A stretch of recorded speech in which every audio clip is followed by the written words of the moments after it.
ভারত এবং পাকিস্তানের মধ্যকার এক তীব্র যুদ্ধমান পরিস্থিতি উভয় দেশে বসবাসকারী কোটি কোটি শিশুর মনে জীবন সংহারের এক তীব্র ট্রমা তৈরি হয়েছে।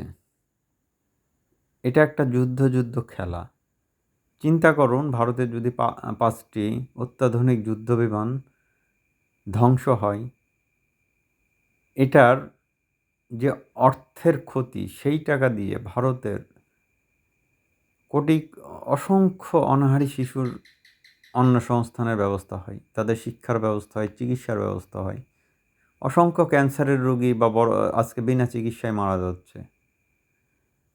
সুতরাং এই ধরনের যুদ্ধের পরিস্থিতি তৈরি করে কেউ কি লাভবান হতে পারবে?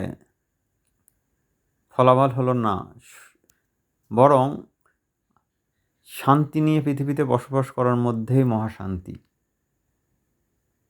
মানুষের জীবন একটাই।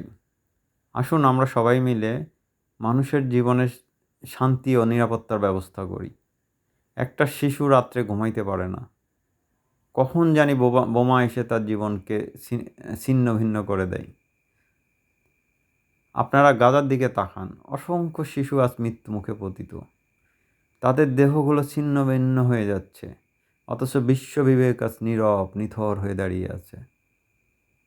অস্ত্রের প্রতিযোগিতা, অস্ত্রের ব্যবসা, মানব নিয়ে ব্যবসা, রাজনীতির ব্যবসা, শুধু ব্যবসার ব্যবসা, মানুষের জীবনের কোনো মূল্যহীন।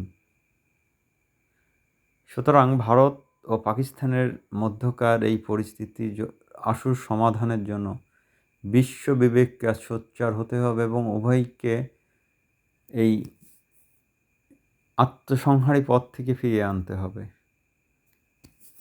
সবাইকে ধন্যবাদ।